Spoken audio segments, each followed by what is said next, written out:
You mentioned earlier about people taking self-confidence for arrogance. Me? Oh. I had a teacher, I won't name him, but I remember he's an English teacher. Or was it a guy who later told us this? There's a fine line between one's self-arrogance and confidence, something along those lines. And what they meant was, you got to remember, we were brash. We knew what we wanted back in the day. And some people couldn't handle it. Or they felt you don't deserve it. Who are you to think you're going to be X, Y, and Z? And for me, I did temper it down for 10 years. And I'll be honest, I think personally it's put me back. I'm coming back. I'm coming back on it. But I tempered that arrogance and that overconfidence because the world was telling me it's not right to be that way. Okay. So I calmed down a bit. And I think that held me back a bit.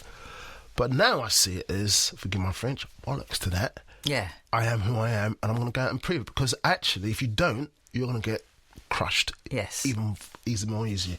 So I give back to my 3 sons. Whatever it is you want to be, go for it, as long as you have a plan to go for it. But don't let anyone say you can't. And I hope a lot of our listeners identify with that, because sometimes I know I'm good at makeup. Don't know how I got there. I started with fashion and I'm good at makeup.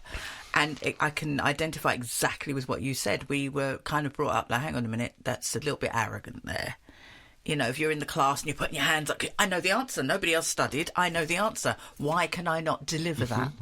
And I do think within the world at the moment, there is that thing of holding yourself back to allow others to shine when they haven't. They don't like competition. They don't like competition. My son is... I won't go there. They don't like competition. Go there. And unfortunately, that's what's holding a lot of people back. You need to compete, but there's competition in the right way. You don't win and then give it a big and I'm the winner, you're rubbish, get out my face. You win, you learn from winning, and then you support others to become better. Yes. I use this in a lot of workshops and engagements that I have.